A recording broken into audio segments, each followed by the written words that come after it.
Esta noche nos hemos reunido para hablar sobre el tema la Tierra en tiempo y espacio. Saben que el mundo allá afuera nos enseña que todo tiene millones y millones y millones de años de antigüedad. Y eso se presenta como evidencia irrefutable. Y uno se pregunta si existe otra cara de la historia. Por eso quiero hablar de este tema y presentarles algunas ideas. Y como ya he dicho anteriormente en nuestro saludo, no quiero adoctrinar a nadie. Me gustaría presentar la otra cara de la historia para que la gente pueda tomar una decisión. En los medios de comunicación, en las escuelas, en los sistemas universitarios y en las bibliotecas, donde quiera que uno vaya, está sometido a una sola parte de información. Y esto no es justo. Las ambas partes deben estar disponibles para que las personas puedan tomar decisiones bien informadas. La Biblia dice en Isaías 40:22, Él está sentado sobre el círculo de la tierra, cuyos moradores son como saltamontes. Él extiende los cielos como una cortina, los despliega como una tienda para morar. Así que obviamente aquí hay una referencia al Dios de la Biblia de haber creado estos cuerpos celestes. En una extraña manera la ciencia de hecho reconoce a veces una deidad, y aquí hay una nebulosa que se llama el Ojo de Dios, una de las imágenes de la NASA, del telescopio Hubble. De hecho, se nos dice que somos más bien una planeta insignificante, en un sistema solar insignificante, en una galaxia insignificante, flotando en algún lugar marginal, en una posición insignificante de un gigantesco universo. Y probablemente hay mucha verdad en eso. Si tomas una estrella, Betelgeuse, por ejemplo, en la constelación de Orión, veremos una estrella enorme comparada con esta de allí que es del tamaño de nuestro Sol, incluyendo toda la órbita de la Tierra.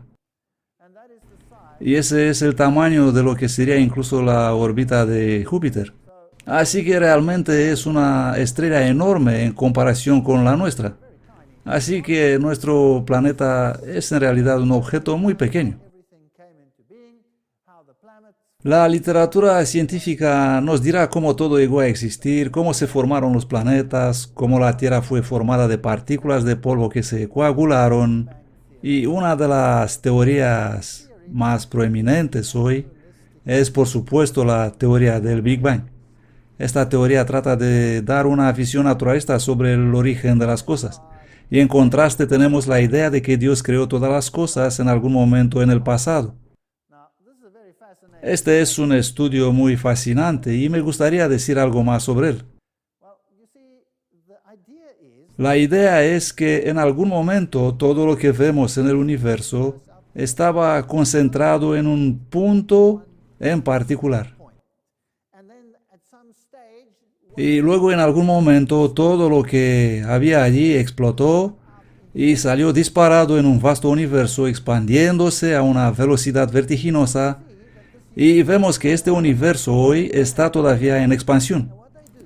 Y lo que ellos hacen es mirar la luz que proviene de objetos distantes y notan lo que se llama desplazamiento al rojo. Cuando las ondas están estiradas y se hacen más largas, a esto se le llama desplazamiento al rojo. Si las ondas se comprimen como las olas y se ve un espectro más corto, entonces lo que se ve es un desplazamiento al azul, debido a que las longitudes de onda más cortas tienden a dar un tinte azul. Las longitudes de onda más largas tendrán hacia el rojo. Porque todo parece desplazarse al rojo, la idea es que las ondas deben estar estiradas debido a que los objetos se alejan de nosotros. Así que el universo se está expandiendo. Si el universo se está expandiendo, entonces es fácil de extrapolar hacia atrás y decir, bueno, si se está expandiendo ahora, esto significa que debe haber estado más encogido en el pasado. Y si estaba más encogido en el pasado, entonces es concebible que si tal vez estaba tan encogido, todo estaba concentrado en un punto. Esta es la base de la teoría del Big Bang. También me gustaría señalar que hay aproximadamente 125 mil millones de galaxias, cada una con más de 200 1.000 millones de soles y las distancias son tan grandes que no podemos ni siquiera imaginarlas en cada dirección. Así que en realidad parece como si fuéramos un minúsculo e insignificante punto perdido en el espacio. Ahora, la historia de este desplazamiento al rojo y todas estas cuestiones en el espacio son muy interesantes. Salmos 8, 3, 4 y 9 dice: Cuando veo tus cielos, obra de tus dedos, la luna y las estrellas que tú formaste, digo, ¿qué es el hombre para que de él te acuerdes? Oh Jehová, Señor nuestro, cuán excelente es tu nombre en toda la tierra. Así que los cielos deberían decirnos algo acerca de la magnificencia de Dios, conforme a las Escrituras. Si miras hacia el espacio, verás las enormes concentraciones de estrellas. Y esto es básicamente un problema. ¿Comprenden?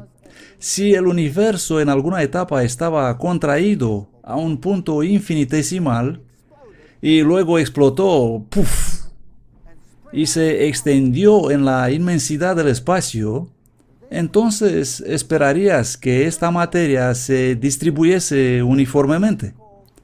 Esto se llama el principio cosmológico, distribución uniforme de todo lo que existe en este vasto universo.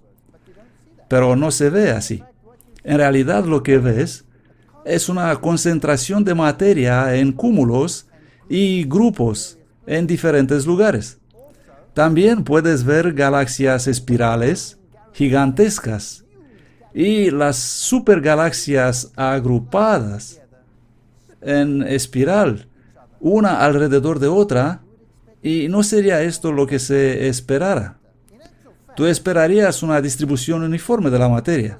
En realidad tú no esperarías nada, porque si hubo una explosión de energía primaria que luego condujo a la formación de la materia, habría cantidades iguales de materia y antimateria, las cuales se destruirían unas a otras, así que básicamente un universo debería consistir solo de energía si alguna vez hubiese tal acontecimiento. Pero por supuesto, esto no existe. Hay una tremenda propensión de materia y no antimateria. Nehemías 9:6 dice: Tú solo eres Jehová, tú hiciste los cielos y los cielos de los cielos, con todo el ejército de las estrellas, los mares y todo lo que hay en ellos. Tú vivificas todas estas cosas, y las multitudes de los cielos te adoran. Esto contrasta totalmente con la teoría del Big Bang, según la cual el universo fue creado entre 10 y 20 mil millones de años atrás de una explosión cósmica al azar. Esa es la idea básica. Y Alan Gott y Steinhardt en la revista Scientific American en 1984 escribió: el universo observable podría haber evolucionado a partir de una región infinitesimal. Eso significa un punto, tal vez más pequeño que un punto, quizá algunos conjeturan más pequeños que un átomo. Se intenta ir a un paso más allá y especular que todo el universo evolucionó a partir de prácticamente nada. Eso es interesante. Esta es una afirmación científica hecha por científicos en una revista científica. Y la idea parece ser que todo se concentra en un punto, estalló, y esta explosión surgió de la nada y creó todo. Así que las suposiciones filosóficas con las que tenemos que tratar son en primer lugar un principio general de relatividad y cosmología, y que básicamente dice que todo debe extenderse de manera uniforme si es que alguna vez algo se materializó. Pero ese no es el caso.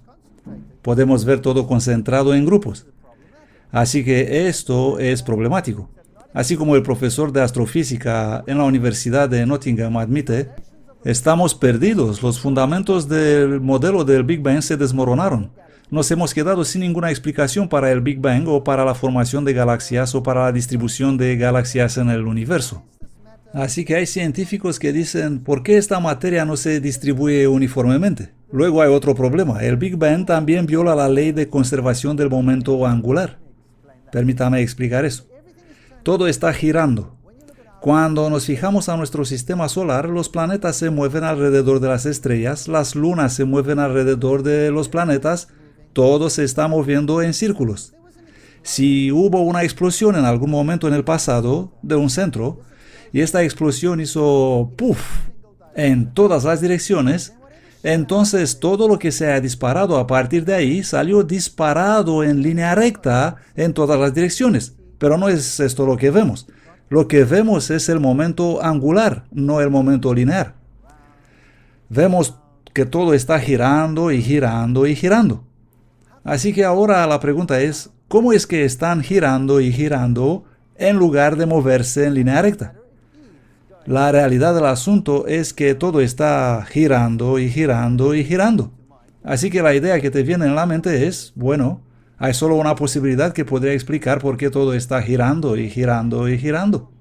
Tal vez este punto original también fue dando vueltas y vueltas. Tiene sentido, ¿no? Vamos a imaginar un grupo de niños sentados en un carrusel en un parque de atracciones. Y esa cosa está girando y girando y girando y girando a toda velocidad. Y ese aparato, si fuese tan rápido que los niños no puedan sujetarse y serán centrifugados hacia el exterior, y luego iría tan rápido que los niños realmente perderían el agarre y ¡pium!, salían volando, entonces la ley de la conservación del momento angular dice que ellos volarían alejándose, girando en la misma dirección en la cual giraba el objeto originalmente. Si giraba hacia la derecha, entonces ellos van a dar vueltas hacia la derecha. Es lógico, ¿no? Así que eso puede explicar por qué todo está dando vueltas y vueltas. Porque tal vez el punto original estuvo girando y girando, y si todo está girando y eso necesita ser explicado, y a donde quiera que mires en este vasto espacio encontrarás las cosas girando, y como dice la ciencia, los cuerpos estarían volando hacia todas las distintas direcciones. Amos 5.8 dice, buscad al que hace las Pléyades y el Orión. Es interesante que la Biblia nombra a estos dos sistemas estelares. Las Pléyades, o las 7 hermanas, es una constelación conocida como un grupo consolidado. Esto es muy fascinante. ¿Podrás tú atar los lazos de las Pléyades? ¿Las puedes tú mantener juntas? Eso es algo que la ciencia ha descubierto recientemente y en realidad es un grupo muy ligado. Eso significa que la gravedad dentro del sistema es igual a la fuerza que quiere separarlo, por lo tanto permanece unido. ¿En contraste? O desatarás las ligaduras del Orión. Los sistemas del cinturón del Orión se separan a una velocidad impresionante. Es fascinante que esto se describe en Job 38:31. Pero el principio general es que las cosas parecen estar separándose en movimientos giratorios, a veces en patrones complicados. El problema es los cúmulos globulares y la concentración de la materia en el universo, que debería estar distribuida de manera uniforme, pero no lo está. Incluso Einstein reconoció este problema y se le ocurrieron finalmente unas ideas para contrarrestarlo, pero son soluciones teóricas y no prácticas. Así que esta ley de la conservación del momento angular, ¿qué significa? Todo en el universo está girando, los planetas, las estrellas y las galaxias. Se necesitaría una enorme cantidad de energía para hacer girar un planeta, algo que se llama inercia. Así que los defensores de la teoría del Big Bang proponen que la singularidad, aquel puntito, explotó y que el Big Bang estaba girando antes de que explotara y por lo tanto todo lo que habría dentro estaba girando al volar. Pero ahora hay un problema. Sin embargo, algunas galaxias, algunos planetas como Venus, Urano y Plutón, muchas lunas, están girando al reverso. Eso se llama movimiento retrógrado. Van al revés. Algunas lunas aún tienen una órbita retrógrada alrededor del planeta girando en sentido contrario. Unas van hacia la derecha y otras hacia la otra parte. Júpiter, Saturno, Urano, Neptuno tienen lunas que orbitan en ambas direcciones. Ahora bien, este es un problema muy serio. Aquí hay una galaxia llamada NGC 4622 que parece estar girando en la dirección opuesta. Todas las galaxias van a la inversa. Ahora bien, este es otro problema grave. ¿Qué haces con todas estas cosas que van al revés? Los planetas y las lunas y todas estas cosas que giran al revés. ¿Qué haces con todo eso? Bueno, el problema es que tendrías que decir que algo detuvo el giro y lo hizo girar en el otro sentido. Eso tendría que ser una fuerza que probablemente destruiría el planeta si tendrás que hacerlo en todas partes, incluso dentro del mismo sistema. Un evento altamente improbable. Así que incluso esto parece violar la idea del Big Bang. Hay muchos científicos que creen que hay muchos problemas con el Big Bang. Aquí un artículo en la revista Nature que dice: el Big Bang aún no ha muerto, pero está en declive. Y también dice que eso implica que la edad del universo es mucho menor que las edades conocidas de las estrellas en los cúmulos globulares de nuestra galaxia. Así que en lo que a la teoría del Big Bang se refiere, los partidarios a favor y en contra, los dos tienen argumentos, pero al menos podemos decir categóricamente que no todo el mundo dice categóricamente: sí, esa es la manera en que sucedió. De hecho, hay muchos que dicen nunca podría haber sucedido de esa manera. Y eso es justo si escuchas la otra parte de la historia. Y la exploración del espacio y lo que los científicos aprendieron en las últimas décadas es simplemente increíble y alucinante. La historia va en realidad aún más allá. Desde el Big Bang hubo una explosión que originalmente era energía, en una sopa elemental de partículas subatómicas. Con el tiempo se formaron los primeros átomos, aunque nunca debió haber pasado, porque deberían haber sido destruidos por la antimateria y la materia que se unen, y ahora tenemos el hidrógeno. El universo entero se llenó de hidrógeno, tal vez un poco de helio y algo más cosas, pero básicamente el hidrógeno. Ahora, ¿de qué somos formados nosotros? ¿Qué elementos hay en nosotros? De todo. Desde carbono a cada ion que se puede imaginar. Tenemos toda la tabla periódica. ¿De dónde provienen todos estos elementos? Si todos evolucionaron de forma naturalista, ¿de dónde vienen todas estas partículas? Si hubo una gran nube de gas que consistió solo de los más ligeros gases. La ciencia nos enseña que estos compuestos se deben haber formado por allá, o de lo contrario no podrían estar aquí hoy, ¿verdad? Entonces, ¿cómo sucedió? Pues bien, ellos razonaron que la nube de gas comenzó a fundirse entre sí y eventualmente fuerzas dentro del sistema, contrayéndose a través de la gravedad, pusieron los diversos elementos uno sobre otro hasta que tenemos la formación de estrellas. Y en las estrellas tenemos la fusión nuclear, creando todos los otros componentes, y luego estas estrellas explotaron con un puff, eran supernovas, y pusieron todo el nuevo material en el espacio. Y luego eso se reúne de nuevo en un nuevo sistema y finalmente tenemos todos los elementos que necesitamos. Hay grandes problemas con eso. ¿Cómo obtienes un gas que se está expandiendo en todo un vasto universo de espacio para reunirse en virtud de fuerzas de la gravedad, lo que no vemos operando a este nivel, formando una estrella? Esto es un problema muy grande. Y luego para redefinirlo y eventualmente tener las materias primas para dar inicio al proceso evolutivo de la evolución naturalista hasta que podamos obtener el amanecer del hombre. Esto es básicamente lo que se enseña. Así originalmente solo había material inorgánico. Y este material inorgánico se reunió entonces en algún planeta, y en ese planeta de material inorgánico las moléculas orgánicas se formaron espontáneamente en este planeta, y esas moléculas orgánicas se reunieron una vez más por casualidad y formaron las moléculas de la vida, y esas formaron células que a su vez formaron los otros organismos en el planeta. Eso es lo que ellos enseñan. Así que básicamente, ¿de dónde viene todo esto? Del polvo. Y el polvo se reconstruye a sí mismo a través de procesos naturalistas, para formar con el tiempo todo lo que vemos hoy. Así que básicamente tú provienes de una roca. Eso es lo que se enseña. Eso es lo que uno tiene que creer. Y uno tiene que hacerse la pregunta: ¿eso es factible? ¿Que el polvo eventualmente formará vida? ¿Y la vida eventualmente formará los organismos complejos y las estructuras que vemos hoy en el mundo? ¿Es eso posible? ¿Todo por sí mismo?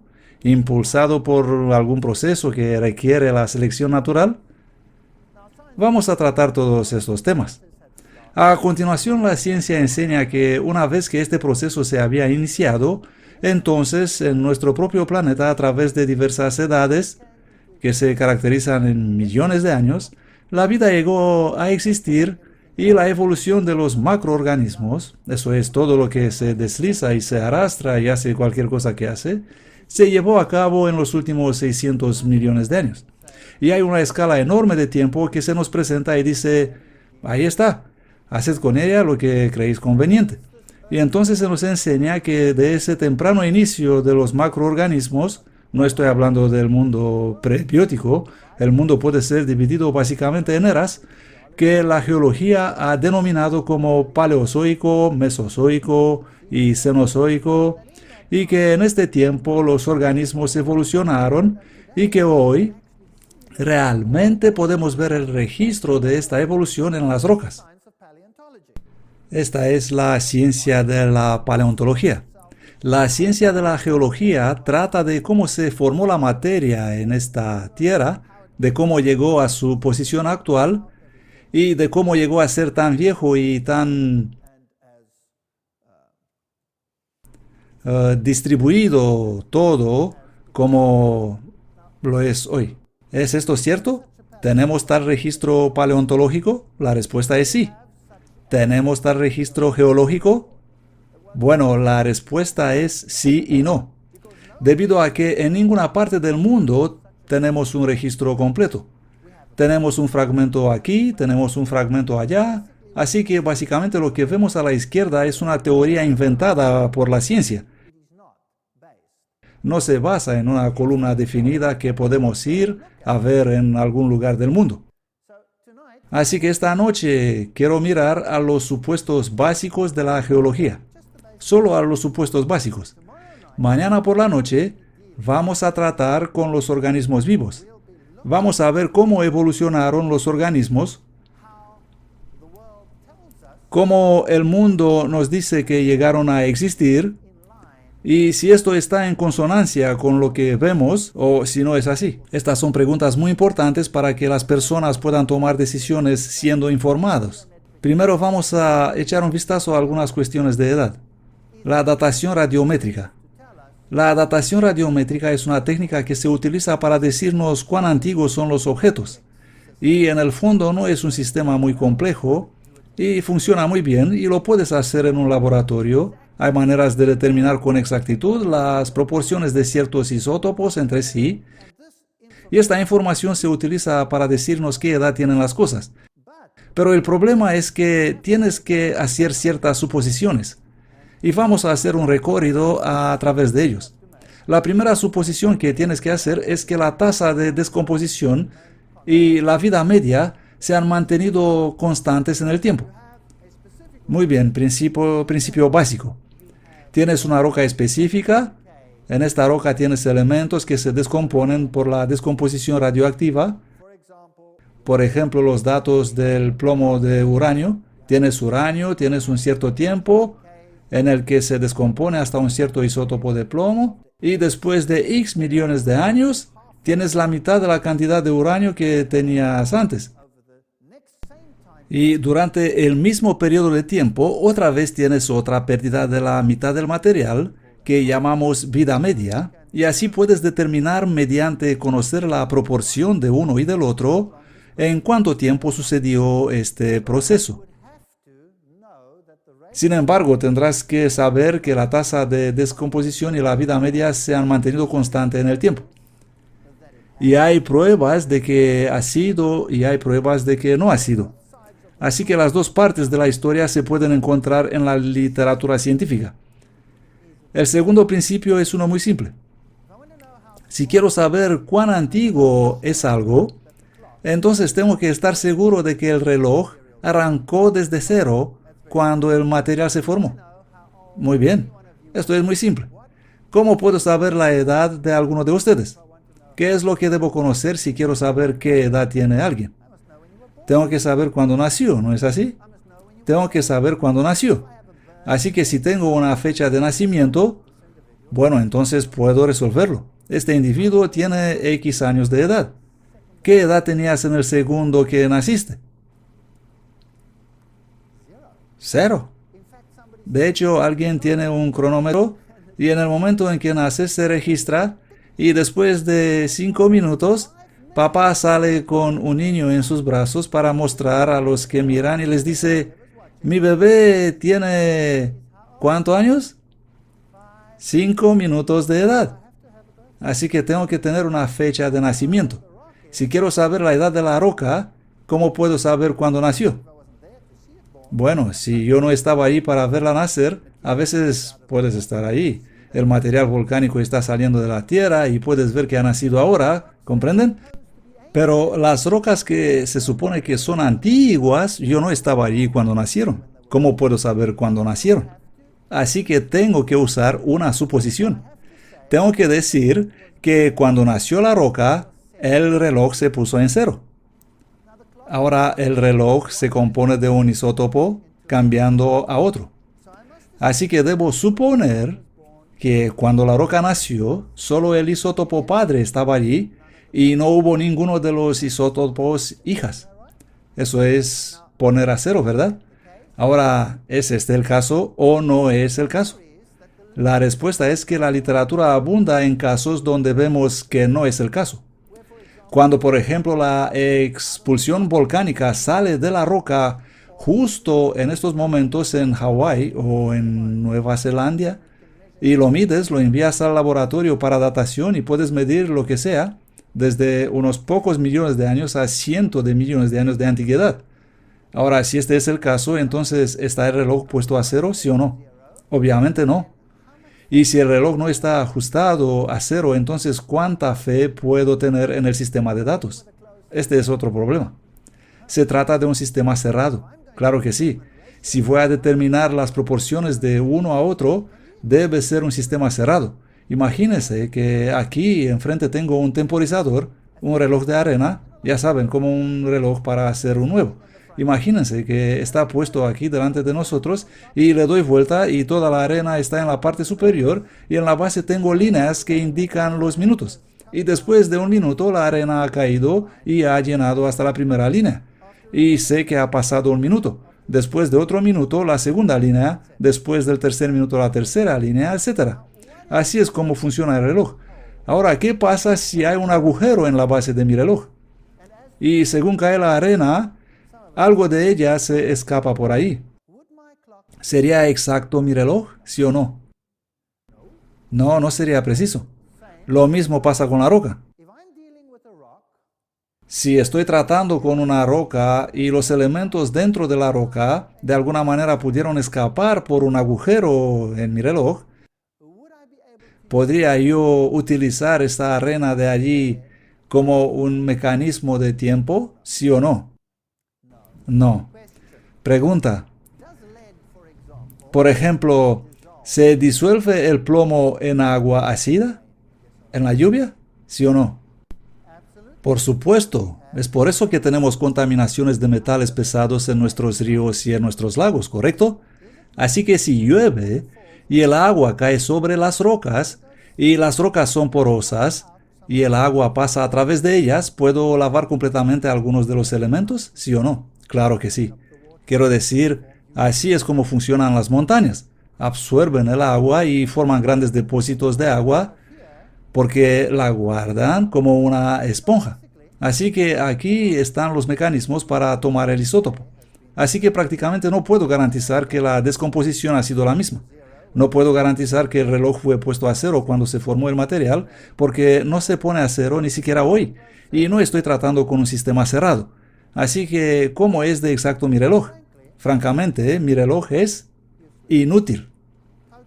Totalmente inútil. El método científico para la determinación de un isótopo con respecto al otro puede ser perfecto, puede que sea así, pero no significa nada en la vida de estas materias. Así que cuando alguien me dice, ¿qué edad tiene algo? Entonces, ¿qué edad puede tener? La edad que te gustaría tener. ¿Comprenden? Cuando Einstein no pudo entender, o el mundo no pudo entender lo que estaba sucediendo en términos de luz y del movimiento de la luz, si un objeto se mueve hacia ti o un objeto se aleja de ti, la velocidad de la luz es la misma, aunque no debería serlo. No tiene ningún sentido, evidentemente, si dos objetos se van a mover uno hacia el otro. Ellos van a llegar más pronto que cuando se están alejando uno de otro, ¿correcto o no? Entonces, ¿cuál fue la solución? Se les ocurrió una teoría que él llamó, Einstein, la relatividad. Esto es. Así que esa es la solución a un gran problema científico. Es bonito, pero son solo palabras. No tenemos que meternos en todos los detalles. Así que si alguien me pregunta qué edad tiene esta roca, yo digo, es relativo. ¿Relativo a qué? Relativo a mi paradigma. Relativo a mi manera de pensar. Si yo creo que esta roca es joven, no hay nada que tú puedas hacer para demostrar que no lo es. Y si tú quieres creer que la roca es muy vieja, no hay nada que yo pueda hacer para demostrar que no lo es. Así que creerlo si quieres, que tiene miles de millones de años de antigüedad, o creerlo si quieres que se trata de unos pocos miles de años. No hay nada que pueda hacerte no creer en lo que quieres creer, nada. Y no importa cuánto luche la ciencia contigo para decirte que debes creer que es vieja, porque esa es su paradigma, diles que es relativo. Tú puedes creer lo que quieres creer. No hay pruebas ni evidencia convincente para obligarte a cambiar de opinión. No existe. Habiendo sacado esto fuera del camino, y por favor, no estoy diciendo que no pueden creer lo que quieran creer. Estoy diciendo que ustedes tienen la libertad de elección a creer lo que quieran. Eso es todo. Eso es todo. Así que no quiero atropellar a nadie. Ahora vamos a echar un vistazo a estas rocas. La ciencia enseña que cada una de las capas de las rocas que encontramos en la columna geológica, que es algo que no existe en ninguna parte de este planeta completo, cada una de ellas una vez representaba una época pasada.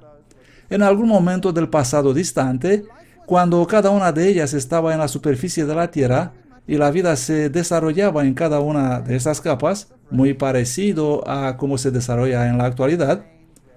Así que hoy tenemos los ciclos de lluvia, tenemos ciclos de cambio de clima, tenemos todos estos ciclos, tenemos ciclos de erosión, tenemos ciclos de deposición. Todo lo que sucedió en el pasado es lo mismo lo que sucede hoy en día.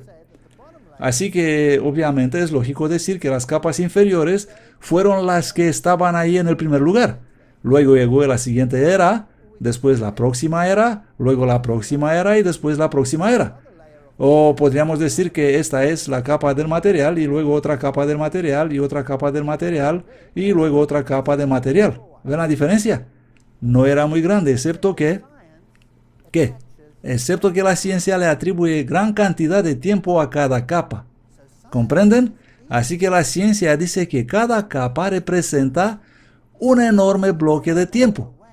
Y cuando quitas una capa, ¿qué estás quitando? Un enorme bloque de tiempo. Sin embargo, si tú dices que cada capa es solo una capa de barro en la parte superior de la siguiente capa de barro y quitas una capa, todo lo que estás quitando es una capa de barro. Hay una diferencia en el pensamiento ahí. Así que vamos a pensar en eso. La ciencia enseña que la primera capa en la base es la más antigua. Luego vino la siguiente, luego vino la siguiente, y la siguiente, y la siguiente, y la siguiente. Eso se llama superposición, una encima de la otra. Es muy lógico, tiene perfecto sentido. Y luego se nos dice que las capas más antiguas tienen los organismos de este tipo, así que esto es obviamente lo que vivía entonces. Y si vas un poco más alto en la capa de ahí, el Ordovícico, entonces tenían criaturas como estas, y si más arriba llegas al Silúrico y tienes criaturas como esta, y subes al Devónico, tienes peces y todo tipo de cosas, y vas un poco más arriba, llegas al Pérmico y tienes las primeras plantas terrestres y todas estas cosas interesantes, y luego estos enormes árboles, llegas al Triásico y al Jurásico y Cretácico y tienes estos maravillosos dinosaurios y todas estas criaturas interesantes, y un poco más arriba llegas al Cenozoico y ahí tienes todos los mamíferos, y así es como ocurre la evolución. Empiezas con estos organismos marinos y luego a través de los peces con el tiempo a las ranas y los reptiles, etc. Esta noche no voy a tratar sobre los animales. Vamos a tratar con ellos mañana. Esta noche veamos solo las rocas. Las rocas nunca son tan interesantes como los animales, así que mañana obviamente serán más interesantes. Vamos a ver los dinosaurios y la evolución de las criaturas y todas estas cosas. Pero las rocas, pues tienes que andar sobre ellas, ¿no? Así que son importantes. Si no estás sobre una roca, vas a tener problemas. Ahora la Biblia tiene una historia totalmente diferente. La Biblia nos dice que en algún momento hubo una inundación. La Biblia dice que esta inundación duró 1 año y 17 días. Eso es un poco extraño. Mucha gente piensa en la inundación, en el diluvio. Llovió 40 días, 40 noches y todo había terminado. No. La Biblia no dice esto. La Biblia dice que llovió 40 días y 40 noches. La Biblia dice que las aguas del gran abismo estallaron y las aguas crecieron por unos 5 meses y luego empezaron a decrecer. Y después de 1 año y 17 días, Noé pudo salir del arca. Hoy esto se considera como un cuento de niños, una pequeña historia muy extraña, una alegoría. Decir a los niños un bonito cuento. Pero eso es lo que enseña la Biblia y pasó 1 año y 17 días en las alturas de la zona de Ararat hasta que Noé pudo salir del arca. Y se nos dice qué edad tenía cuando entró en el arca, y qué edad tenía cuando eso sucedió, y qué edad tenía cuando envió a los cuervos y a las palomas, y qué edad tenía cuando salió del arca. Así que podemos calcular cuánto tiempo pasó. Y fue 1 año y 17 días con actividades importantes que ocurrieron durante este evento. Y lo que es también muy interesante es que si nos fijamos en la columna geológica, lo que vemos es un montón de barro. ¿Y dónde se hace el barro? Se hace en el agua. Así que si vas al Gran Cañón, por ejemplo, y miras las diferentes capas, entonces sí, lo que ves es una capa encima de la otra. Recuerden lo que enseña la ciencia, que esa era una vez la superficie de la Tierra, seguida por esta otra, seguida por esa, seguida por la siguiente, etc. Si nos fijamos en esos estratos, podemos ver que todos ellos están bien planos y que los contactos entre ellos son perfectamente planos. ¿Ven eso? Totalmente planos. Es como si el mundo fue y luego vino otro periodo de tiempo y el mundo fue y luego vino otro periodo de tiempo y el mundo fue todo muy plano. Enormes capas planas, una encima de otra. Ahí lo podemos ver mejor. 1, 2, 3, 4, 5 estratos. Todos ellos son bien planos. Y los contactos entre ellos son muy planos. Recuerden lo que dice la ciencia, que cada una de esas capas era que en algún momento en el pasado fue la superficie de la Tierra. Muy bien, vamos a bajar en el Gran Cañón. Ahí encontramos algo que ellos llaman una disconformidad. Ahora, una disconformidad es una cosa muy interesante. Aquí es donde dicen ellos que está. ¿Qué es una disconformidad? Es lo que he dicho antes. En ninguna parte del mundo podemos encontrar toda la columna completa. En algunos lugares faltan piezas. Y este es uno de esos lugares. Aquí hay 2 periodos de tiempo, pero una capa de roca que debería estar ahí, aquí en el Gran Cañón, no está. Ahora hay 2 posibilidades. El barro ha desaparecido, o 2, el tiempo ha desaparecido. ¿Comprenden? Si dices que el tiempo es el que falta, entonces sí nos van a decir, oh, aquí hay un problema. El tiempo no desaparece así como así. Por lo tanto, obviamente, el tiempo debe haber estado ahí. Así que la ciencia enseña que lo que sucedió fue que las capas se formaron y porque el tiempo es esencial, las capas que faltan deben haber sido presentes porque el tiempo estuvo presente y entonces debe haber ocurrido algún tipo de erosión rápida ahí que frotó todo, fuera con ello, y la otra capa se depositó en la parte superior y voilà, tenemos 2 capas con una pieza que falta en el medio. No hay carnita entre los 2 panes de hamburguesa. Nada. Acaba de irse. Esto es interesante. Esto es lo que enseña la ciencia. ¿Qué se la llevó? ¿Qué es lo único que pudo llevárselo? La erosión. Muy bien. Vamos a echar un vistazo a esto. Aquí están. Hay un periodo de tiempo que falta en el Gran Cañón y que se estima haciendo unos 100 millones de años. ¡Pum! Simplemente desaparecidos. Aquí falta otra capa. Unos 30 millones de años. ¡Yum! Desaparecidos. Permítame poner esto en perspectiva. Si tomamos las tasas de erosión actuales en este planeta y medimos cuánta cantidad de tierra es lavada, enviada al océano cada día, ustedes viven aquí al lado del río Mississippi.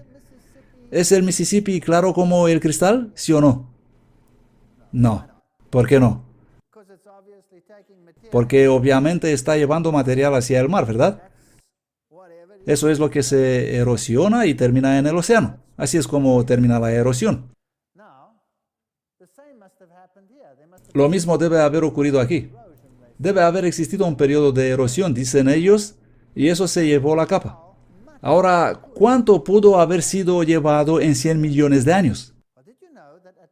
Pero saben que a la tasa actual de erosión, si tomamos el nivel más bajo en los Estados Unidos, que es de unos 6 centímetros de superficie de la Tierra cada 1000 años, la más alta tasa siendo en Himalaya, cerca de 2 metros, ¡yum!, desaparecen cada 1000 años. Entonces se necesitarían solo 10,2 millones de años para lavar todo el continente en el océano, calculando la tasa más baja. Así que 100 millones de años son suficientes para lavar todos los actuales continentes enteros en el océano por lo menos 9 veces. Eso es bastante extraordinario. Aquí tenemos esas capas planas, con esos contactos que faltan entre ellas. Faltan 12 millones de años entre las capas de ahí. 12 millones de años. Eso es suficiente para lavar todo el continente en el océano otra vez. Y hay una área enorme extendiéndose sobre todo esto, y entre las dos capas, esta y la otra de abajo, simplemente nada, desaparecido. Aunque tenemos evidencia de una gran cantidad de agua que corrió, que debió haber dejado algún tipo de erosión. Miren esos contactos, planos. Pero falta el tiempo. Totalmente planos. Hay 20 millones de años que faltan entre este y este. 20 millones de años pasados. Desaparecidos. ¿Qué pasó? Ahora, si tenemos la erosión, ¿no es esto lo que sucede, sí o no? ¿No hace la erosión valles y quiebra las cosas de esta forma? Aquí hay 3 capas tomadas en África. Una de las cadenas montañas. La Cederberg, una área muy bonita. Mírenos, hay una capa, hay otra capa, y no hay capa en la parte superior. Aquí tenemos otra imagen en la izquierda. Una capa en la parte inferior. Recuerden lo que enseña la ciencia. Esa fue una vez la superficie de la Tierra. Ahí está el contacto entre ellos. Ahí está la siguiente. Y el contacto entre ellas. Millones de años más tarde aparece la siguiente. Y está ahora en la parte superior. Así que esta de arriba está expuesta a cierta erosión. ¿Pueden ver qué bonita y plana está? ¿Está plana, sí o no? No. Está así, arriba, abajo, arriba, abajo. ¿Por qué? Porque la erosión lo lava, la corta de esta manera. Así que ahora si le pongo otra capa en la parte superior, digamos que todo esto se va bajo el océano y aparece otra capa en la parte superior aquí. ¿Sería el contacto plano o sería muy desigual? ¿Cómo sería? ¿Ustedes qué creen? Ciertamente no se vería muy plano. Entonces, ¿creen que es posible que eso nunca fue realmente la superficie de la Tierra por un periodo muy largo de tiempo? Y que antes de que pudiera decir Jack Robinson, la siguiente capa estaba encima. ¿Es esto posible? ¿Qué le haría esto a la teoría de la evolución? ¿Qué le haría? Bueno, crearía un gran problema porque dicen que estas cosas sucedieron por millones y millones y millones de años y los mismos principios que se aplican hoy en día se aplicaron en el pasado. Esto sería un gran problema. Miren esto. Aquí hay una capa, 2, 3 y todo del medio ha desaparecido. ¿Dónde está? Bueno, obviamente se ha erosionado. Muy bien, así que si pongo nuevas capas encima, ciertamente yo no debería tener contacto plano, no debería verse como eso. La erosión se viera como esto, ¿correcto? Y si le pongo otro estrato encima, vamos a pensar en esto. Digamos que este es el Gran Cañón y el negro es una capa y el rojo es otro nivel, pero sé que debe ser amarillo porque fue encontrado en otra zona, pero no está allí, en el Gran Cañón. Entonces, ¿qué enseña la ciencia? Que fue eliminado por la erosión, ¿correcto? Y por lo tanto, millones de años de tiempo no se pueden encontrar ahí. Pero el contacto es absolutamente plano y no debería serlo, sino que debería verse como este de arriba. Así que hay otra posibilidad. En realidad esto no fue tiempo absoluto, son solo capas de barro. Aquí hay una capa de barro, aquí falta una capa de barro, aquí hay una capa de barro roja, mientras que aquí hay una negra, una amarilla y una roja. Permítame explicar esto. Tengo 3 cubos de barro aquí delante. Uno contiene barro negro, otro barro amarillo y otro barro rojo.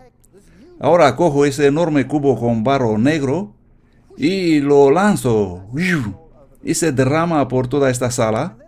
Y luego tomo el cubo con barro amarillo, que es uno más pequeño, y lo tiro más despacio.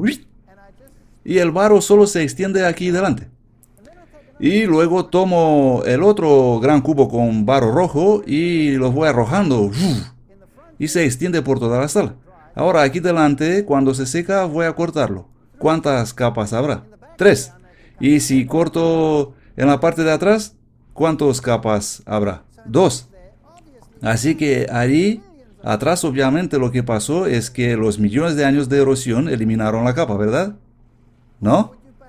O tal vez están de acuerdo conmigo en que no hubo suficiente lodo para llegar en la parte de atrás. ¿Comprenden la diferencia entre esas filosofías? Una requiere tiempo, la otra habla de barro. Ahora, ¿cuál es la correcta? La Biblia dice que hubo una inundación global. Eso dice la Biblia. Si esto es cierto, se puede esperar una gran cantidad de barro en toda la tierra. ¿Y encontramos un montón de barro en la tierra? Sí, todo es barro. Y sedimentos marinos aquí en la superficie. ¿Dónde deberían estar? En el fondo del océano. Pero no hay suficiente ahí para explicar todo ese tiempo pasado. Todos están en la tierra, en la superficie, lo que vuelve todo patas arriba. Aquí hay algunas publicaciones científicas, 20 millones de años de desgaste y erosión en diversas condiciones, y luego dice, la supervivencia de estas formas de la paleontología es en alguna medida una vergüenza para todos los modelos comúnmente aceptados de la formación de la Tierra. Ese es un científico que dice, ¿saben? Tenemos un problema. Todas estas capas de barro están ahí y la erosión ocurre continuamente y miren lo que tenemos. Todo sigue ahí todavía. En realidad debería haber desaparecido varias veces hasta ahora. ¿Por qué siguen ahí? Así que vamos a mirar este tema en la próxima sección. Por ejemplo, los afloramientos serán excelentes, pero incluso la inspección más atenta falló en explicar la brecha de 15 millones de años. ¿Por qué hay un vacío y no puedo verlo? Estas son preguntas que necesitan respuestas y lo veremos en un momento. Fin de la primera parte. Segunda parte.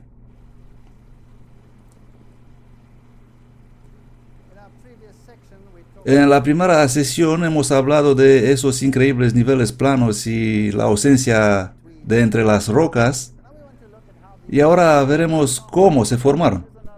Esta es otra de las publicaciones en que hablan de inmensas e increíbles zonas planas del mundo en el pasado. Esta es una formación donde vemos filones de carbón y podemos ver que son increíblemente planos. Esto no está en consonancia con lo que nos enseña la ciencia, que el carbón se formó por procesos naturales. Los bosques fueron cubiertos de descomposiciones y finalmente se formaron los diversos filones de carbón. Ahí están increíblemente planos. Y tenemos una maravillosa preservación de materiales vegetales en las rocas. Aquí hay un hermoso filón de carbón y vamos a hablar del carbón un poco más tarde. Pero ahora noten estos filones planos. Todo increíblemente plano. Esto no es algo que se espera suceder en un proceso naturalista. Aquí, por ejemplo, árboles boca abajo en los campos de carbón. Otro importante descubrimiento es que no parece que haya alguna evidencia de exposición aérea. Las huellas de filtraciones profundas, erosión, brechas, grava residual en general tienden a ser ausentes incluso en las rocas subyacentes de material blando como la piedra caliza. Si hubo erosión entre las capas porque ellas fueron a la superficie de la Tierra, porque no los vemos. No hay ninguna evidencia de erosión, están simplemente planos. Esto no tiene sentido. Esto es lo que llamamos una turbidez. Vamos a ver un modelo alternativo. Esto es un escurrimiento de barro submarino. Cuando el agua está enlodada, decimos que es agua turbia, está sucia. Una corriente de turbidez es un escurrimiento de barro submarino. En 1929 se produjo un terremoto en América del Norte y un trozo del banco de la plataforma continental se desprendió y rodó por debajo del agua, rompiendo los cables oceánicos en su camino, así que sabemos exactamente por dónde corrió. Fue un tremendo paso. Después de 3 horas y 3 minutos, estuvo a 480 kilómetros mar adentro, lo que significa que este barro estaba viajando a una velocidad debajo del agua, por supuesto, de 160 kilómetros por hora. Imagínate que eres una pequeña lenta criatura o un pez que nada perezosamente en el fondo del océano y una pared de barro alto como la pared de esta sala viene rugiendo hacia ti con 160 kilómetros por hora. ¿Qué te pasaría? Será simplemente ¡pium! Fosilizado en un instante. ¿Correcto? Pues eso es lo que pasó. Tenemos un modelo aquí. Imaginemos que esta es la superficie de la Tierra, muy extendida, y los montes no serán algo así, y todo está bajo el agua. Y ahora hay un terremoto aquí y el barro empieza a correr, y vamos a ver qué pasaría.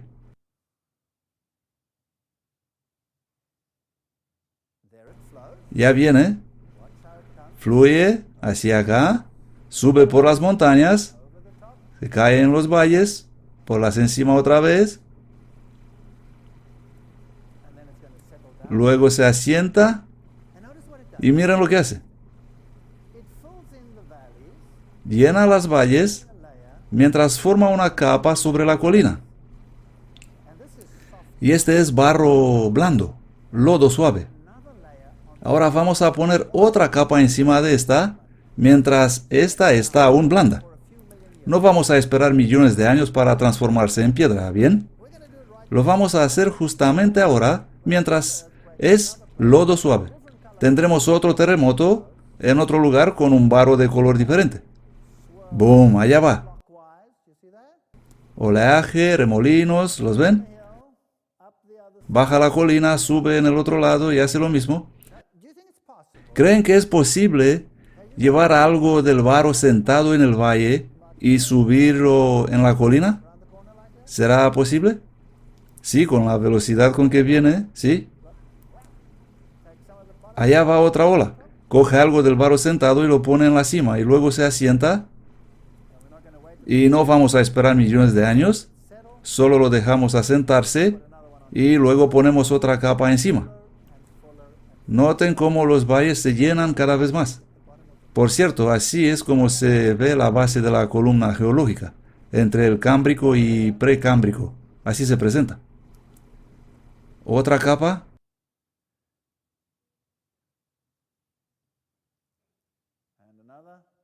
Y otra.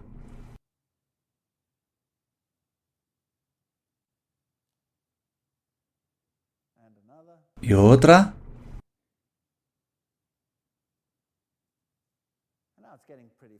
Empieza a ponerse bastante llano. Ya viene otra ola. Se asientan bonito una encima de otra. Y después, miremos más de cerca.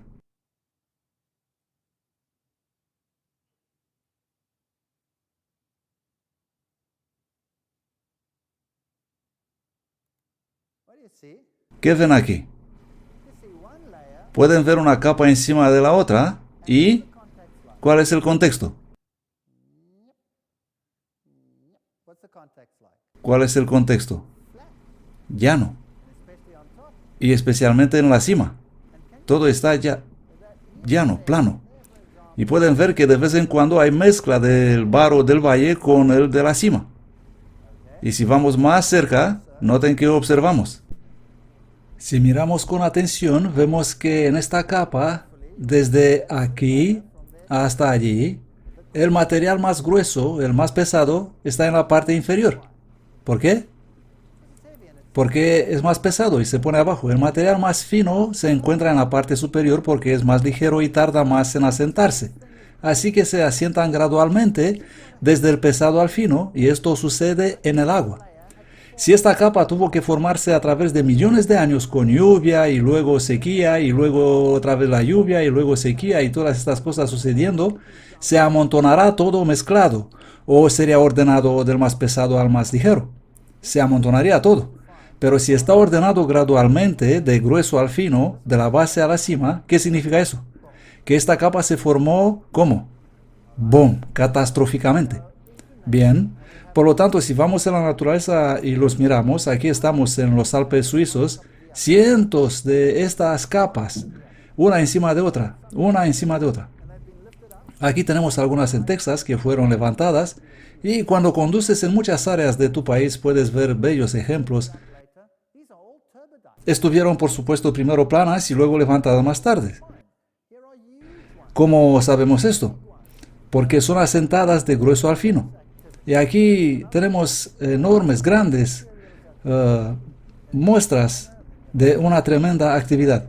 Aquí hay otro ejemplo. Noten el material pesado en la base y luego el más fino, el barro fino encima. Aquí hay incluso algunas marcas rizadas diciendo que esto ha sucedido bajo el agua. Y aquí está la siguiente capa. Y aquí está el material grueso en la parte inferior y se ve la grava granulada, las ondas del agua y luego las cosas finas, ligeras en la parte superior. ¿Cómo se formaron? ¿Lentamente o rápidamente? Tuvieron que formarse en un instante. Esas son capas de barro que se formaron muy rápido. Ahora, si vamos al Gran Cañón, encontraremos algo fascinante. Desde la parte inferior a la superior, todo el cañón está graduado de grueso al fino. ¡Wow! Eso significa que toda la cosa debe haber ocurrido en un periodo muy corto de tiempo. Los científicos le dirán, espera un segundo. Es obvio que hay regiones en la columna geológica en la que se puede decir que fue un periodo desértico. ¿Cómo vas a cuadrar esto en esta situación acuosa?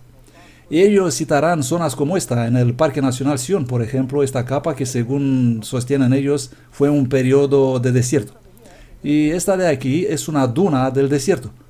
Pero hay un problema aquí porque las dunas del desierto nunca llegan a ser tan grandes, ya que no pueden ser tan grandes en el aire, pero bajo el agua sí pueden. Y así que estudiaron estos detalles y considerando la forma en que se asentaron y cómo se formaron, y llegaron a la conclusión de que después de todo se formaron en el agua. ¿Y qué pasó? Supongamos que tenemos un continente y que las montañas que están en el mundo no existían. Por lo tanto, estaba distinto.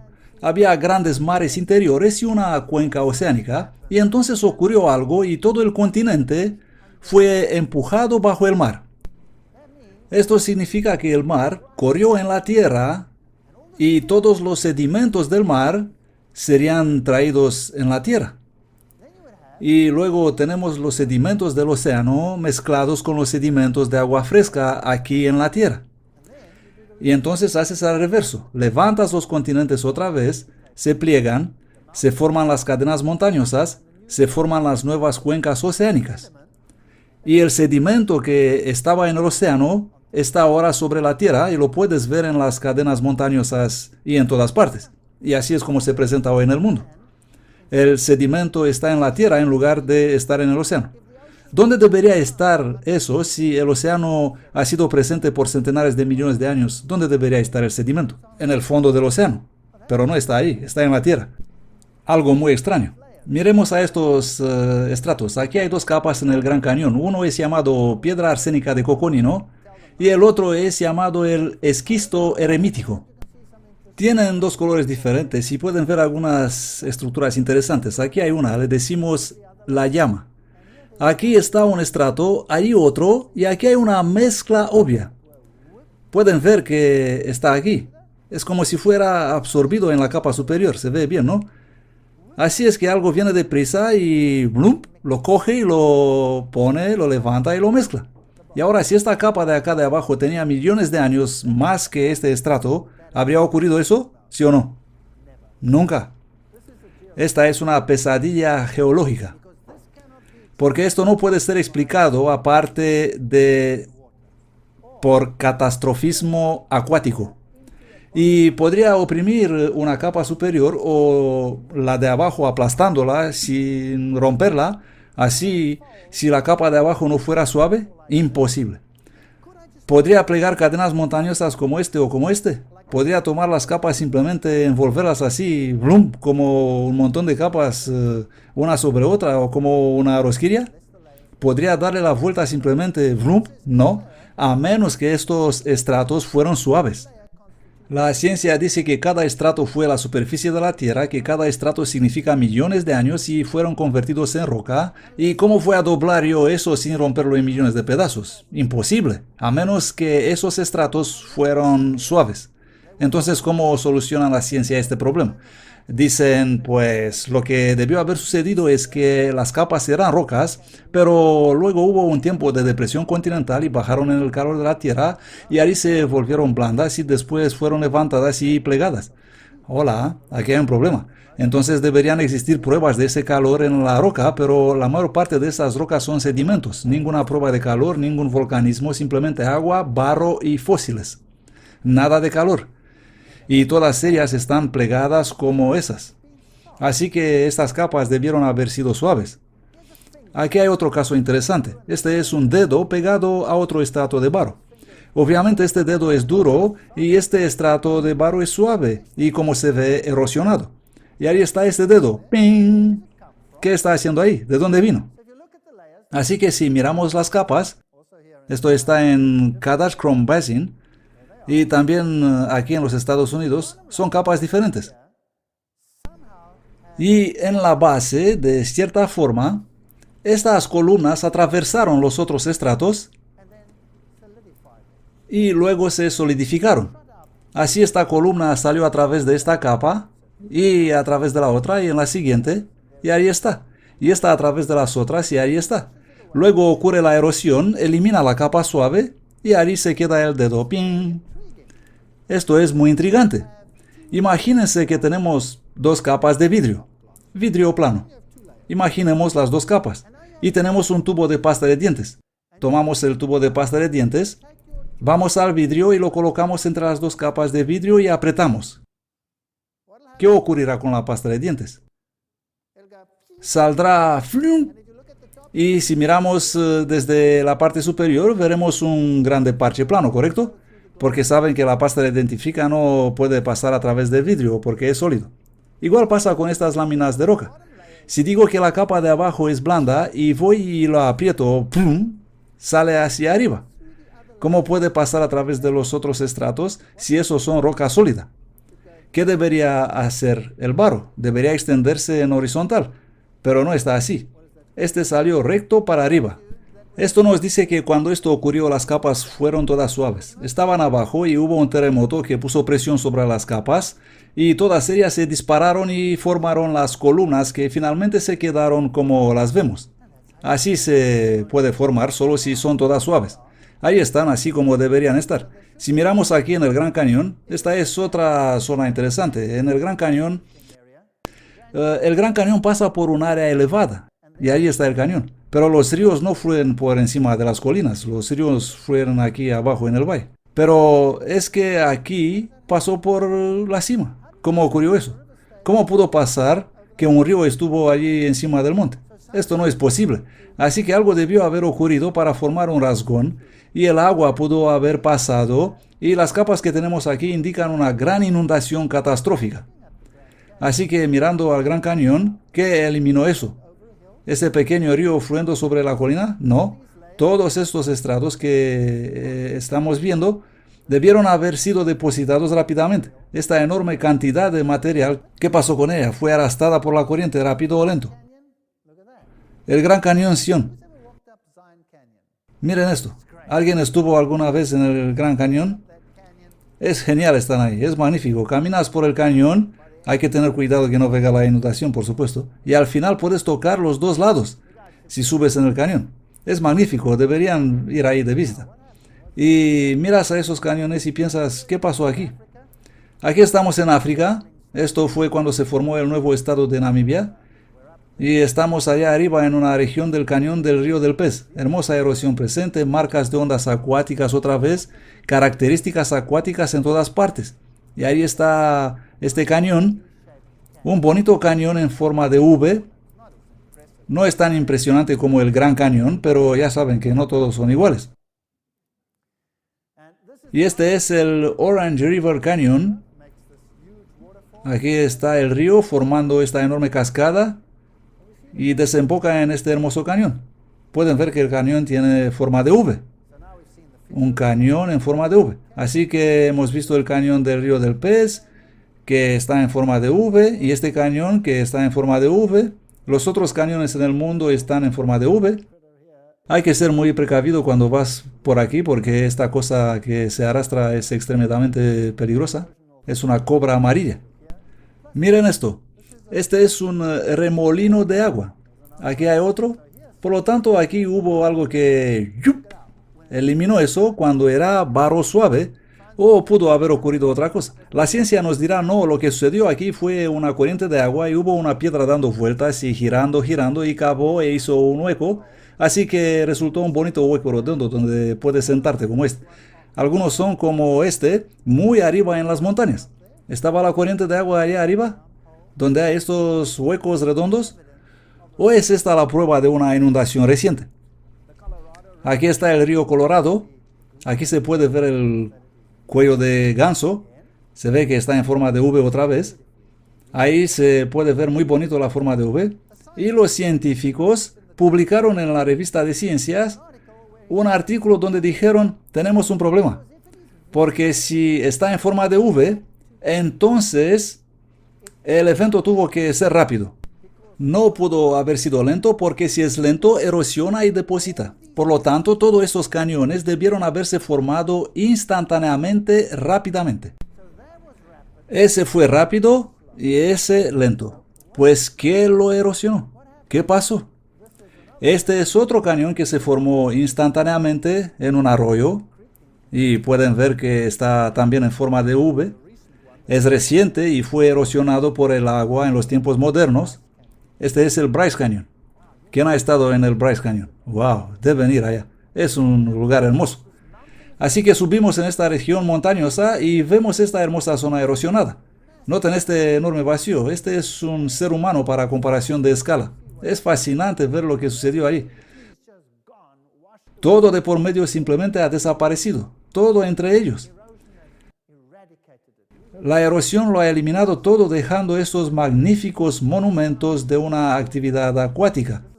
Este es The Monument Valley, el Valle del Monumento. Noten estos montículos que están de pie en este valle.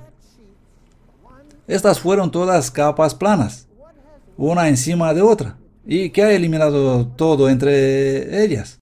¿Qué dice la ciencia? Millones de años de erosión. Pero en realidad, cuando los miras, es posible que hubo haber sido solo una erosión rápida en vez de millones de años. Ahí están los monumentos. Ahí están. Todo de por medio se ha ido, pero estos montículos tercos se quedaron atrás. Miran a esos dos. Están uno al lado del otro como dos torres de refrigeración en alguna fábrica. Asombroso. Ahí están. Todo lo demás entre ellos ha desaparecido. Millones de años de erosión han lavado todo, pero estos dos son testarudos como dos burros. Ahí están, nosotros no iremos con el resto. ¿Tiene esto algún sentido? ¿O estos dos? Estos son los Navajo Twins, los gemelos Navajo. Y todo entre ellos ha desaparecido. Ahora déjenme llevarles en un área en África. Y esto está en la tierra de Basutu. Y aquí hay una característica interesante. Esto ocurrió en una tormenta de lluvia. Note que la lluvia vino y limpió todo el material, dejando un montículo allí, un montículo ahí, un montículo ahí, otro ahí, otro ahí, otro ahí, unos cuantos por allá y unos por aquí cerca. Y eso es lo que sucedió en una sola tormenta de lluvia.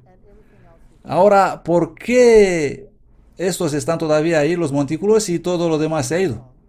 Imagínense eso. Viene el agua llevando el suelo cavando esos canales, quitando el barro, y luego de repente la lluvia se detiene y ¿qué ocurre? El agua se va y antes de que todo pudiera ser llevado, se seca y quedan esos montículos. ¿No es eso exactamente como en el Valle del Monumento? ¿Sí o no? Es exactamente igual, pero a escala pequeña. Es un pequeño cañón formado en una sola tormenta de lluvia. Aquí hay otro, noten la forma de V. Y exactamente igual. Esta es un área hermosa. Este es el Cederberg. Y aquí la montaña está cortada en columnas. Puedes literalmente meterte en una de esas columnas y caminar por dentro de la montaña. Espectacular. Cuando llegas ahí es como una catedral, con enormes arcos suspendidos sobre ti, como este, y puedes caminar por esta zona por debajo de esos arcos y puedes ver las capas de barro, dos, enormes capas depositadas, una encima de la otra, con esas superficies planas entre ellas. Y mirando abajo, estas endijas, puedes ver ahí hay una persona andando, puedes ver directamente a través de ellos y caminas literalmente por dentro de esta montaña. ¿Qué produjo eso? No hay río fluyendo por ahí actualmente. Ya sea millones de años han quitado esta área o esto ocurrió rápidamente y esta es una reliquia. También en estas montañas tenemos estas características. Esto está al reverso. Ahí obviamente hemos visto las endijas, he pensado desde arriba hacia la base, pero aquí tenemos algo diferente. Si miramos atentamente podemos ver que esta montaña está apoyada sobre pilares. ¿Pueden verlo? Ahí está también. La montaña literalmente está sentada sobre columnas. Básicamente lo que haces ahí no es caminar en una grieta encima de la montaña. Ahora estás caminando por debajo de la montaña, pasando por una capilla de pilares. Se llama Town Hall, porque tiene todos esos pilares. Eso es extraño. No hay ningún río o nada ahí. ¿Qué se llevó? ¿Cómo ocurrió eso? Tenemos estos enormes bloques de montaña estando sobre pilares. Y todo de por medio fue eliminado. Y ahora puedes pasar por dentro de la montaña. Imagínense eso. Imagínense que tenemos estas enormes capas de barro, una encima de la otra, cubiertas con agua.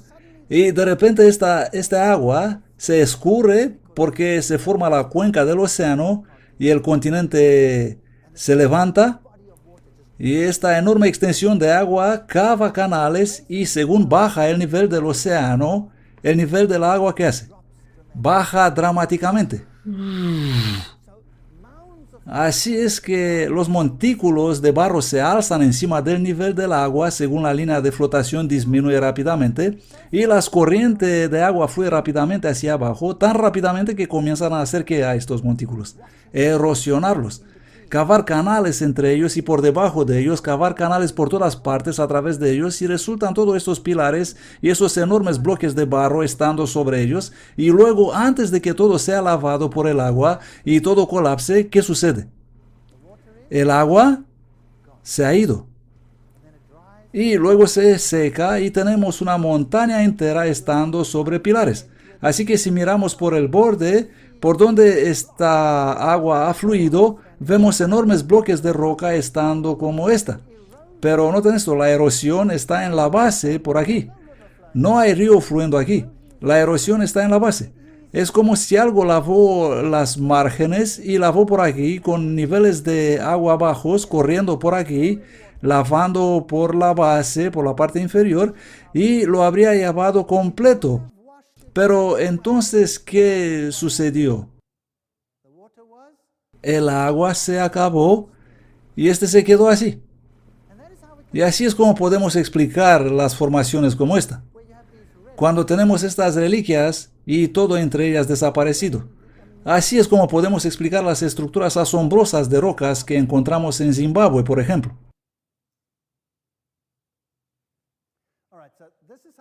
Bien, así es como podemos explicar estas características maravillosas, donde tenemos estas rocas que parecen balanceándose, una encima de otra, y uno se pregunta cómo llegaron aquí. Pero si esa fuera en realidad una reliquia de enormes capas que estaban ahí y todo fue arrasado por la corriente, y antes de que todo eso se derriba, el agua se terminó, eso explicaría las rocas de Ayers en Australia. Ahora solo queda un problema. La ciencia dice que todo eso está bien correcto, pero hay un problema. Seguramente hará falta millones de años para que estas capas sean transformadas en roca sólida. Bien, vamos a ver algo interesante.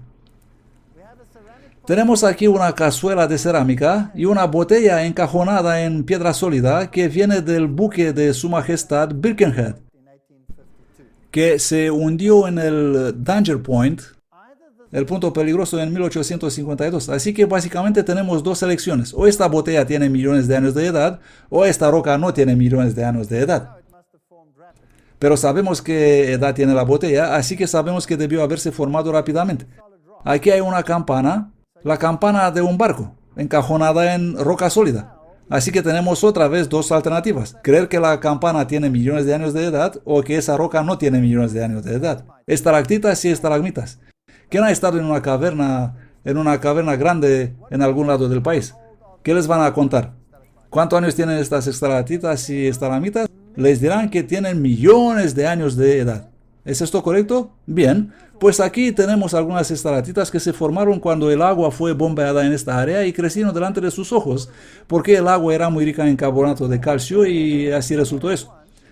Y aquí hay una, o muchas de ellas, y vemos dos personas allá abajo. Estos son mineros. Esta es una mina y fue cerrada por unos 30 años, y estas son estalagmitas y estalactitas en esta mina.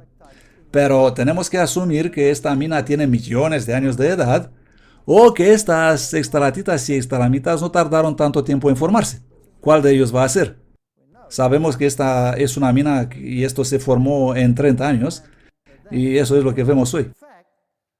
De hecho, hay un puente por debajo del cual tengo que pasar cuando voy a trabajar en mi país, y bajo este puente cuelgan unas hermosas estalactitas así de largas.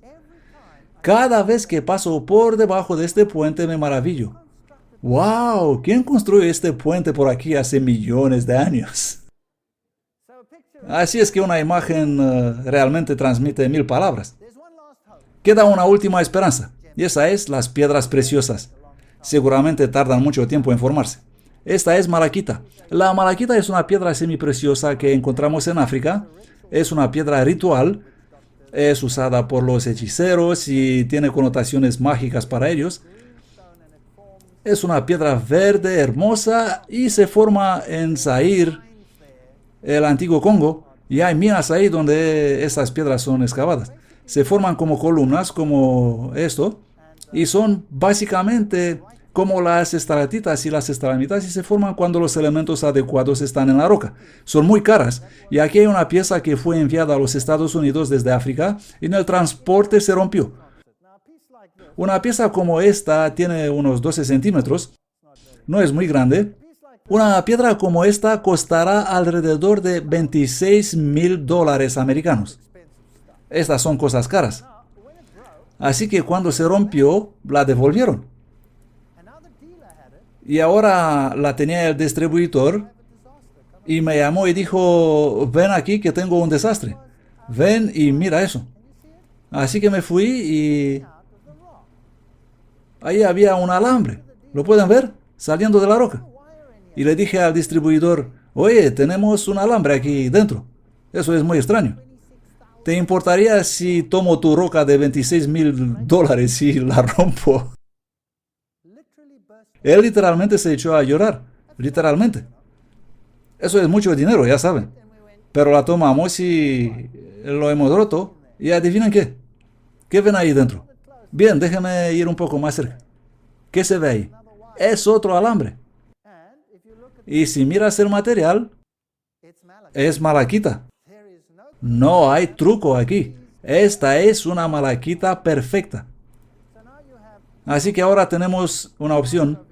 Hay un alambre por aquí, y esto nos dice que el alambre ha estado ahí por millones y millones de años. O hay otra opción. Los mineros podrían haberse dado cuenta de que si colocan un par de alambres por el suelo y dejan escurrirse sobre el material, el agua, esta actuaría como un centro para la formación rápida y la piedra se formaría rápidamente. Así es que yo le dije al distribuidor, ¡wow! ¿de dónde conseguiste esta piedra? Y él dijo, la compré en Zaire. Y yo dije, eso es increíble, ¿puedes comprar otra? Y él dijo, no, ya no tienen. Dije, hey, esta es una oportunidad única en la vida, ¿eh? Llámelos por teléfono, pregúntalos si puedes comandar algunas más. Y él dijo, pero ya no tienen ninguna. Yo dije, bien, pregúntalos cuánto tardarán en tener otras. Así que él les llamó por teléfono y les preguntó cuándo podría comprar más malaquita y le dijeron que ya no tienen. Y él dijo, ¿cuánto tiempo tengo que esperar para recibir otro pedido? Ellos dijeron, ¿cuán grande la quiere? Esta es una pregunta fascinante, ¿no creen? ¿Cuán grande la quieres? ¿Qué dimensión quieres que tenga para encontrarla en la mina? Y bien, le dije, bueno, el mismo tamaño, el mismo tamaño. Así es que él le dijo, bueno, unos 12 por 12 centímetros. Y lo pensaron un poco y después de un rato le dijeron, probablemente vamos a encontrar unas en las próximas 3 meses. Entonces, ¿cuánto tiempo toma para formarse estas rocas? 3 meses. Así que necesitamos millones y millones de años para todas estas características. La Biblia dice en Romanos 1:20, porque las cosas invisibles de Él son claramente visibles desde la creación del mundo, siendo entendidas por las cosas que son hechas, aun su eterno poder y divinidad, así que no tienen excusa. Entonces, básicamente, si vas y miras allá afuera, puedes ver cosas que te podrían decir que es posible que la Biblia no sea tan mala después de todo. Esta es la esencia de este texto. Hemos mirado algunas de las características, hemos visto la cuestión del tiempo, hemos considerado la cosmología, hemos echado una mirada a los planetas, a las estrellas y todas las teorías que se refieren a de dónde vino todo esto en términos de todas estas cosas, pero no hemos mirado en detalle si esta inundación, este diluvio, fue realmente universal. Ese es un problema. ¿Comprenden? La ciencia está dispuesta a mirar una parte de las pruebas que encuentran y decir, bueno, estamos atrapados. Admitimos que hay un problema, pero reconoceremos solamente catástrofes locales. Vamos a decir que sí, hay una posibilidad que esa característica allí se formó durante una catástrofe local y que aquella por allá se formó durante una catástrofe local, pero un diluvio universal, olvídalo. ¿Por qué? Porque es imperativo, y piensen en esto, ¿por qué es imperativo para la ciencia negar una inundación universal? ¿Por qué? Les diré yo por qué. Porque si ha existido una inundación universal en algún momento dado en el pasado no tan lejano, que eliminó toda la vida en el planeta, y luego se terminó, y tú quieres permanecer como evolucionista, ¿qué tendrías que hacerle a la evolución de ese punto en adelante? Tendrías que iniciarla otra vez completamente. ¿Me comprenden? Así que es imposible para la ciencia moderna aceptar una inundación universal. Imposible. Si hubo un diluvio universal, gran problema. Entonces la continuidad del registro geológico y todos sus fósiles sería interrumpido, ¡yum!, cortado. Y tendrás que empezar todo de nuevo. Y eso es inconcebible. Así que quédense cerca para la siguiente conferencia, mientras tomemos un breve descanso, y luego vamos a considerar la posibilidad de una inundación universal versus la ciencia que dice no a la inundación universal. De hecho, la ciencia no puede aceptar una inundación universal. Eso puede ser interesante. Quédense para escuchar, porque a esto es a lo que sus niños están expuestos cada día en sus escuelas, en sus televisores, en los museos donde van. Y ya es tiempo para que ustedes miren la otra cara de la historia a fin de poder hacer una elección inteligente. Sin los dos lados no hay elección. Todo lo que quiero hacer es exponerles las evidencias para que ustedes las puedan ridiculizar o las puedan aceptar según su deseo. Gracias por escuchar.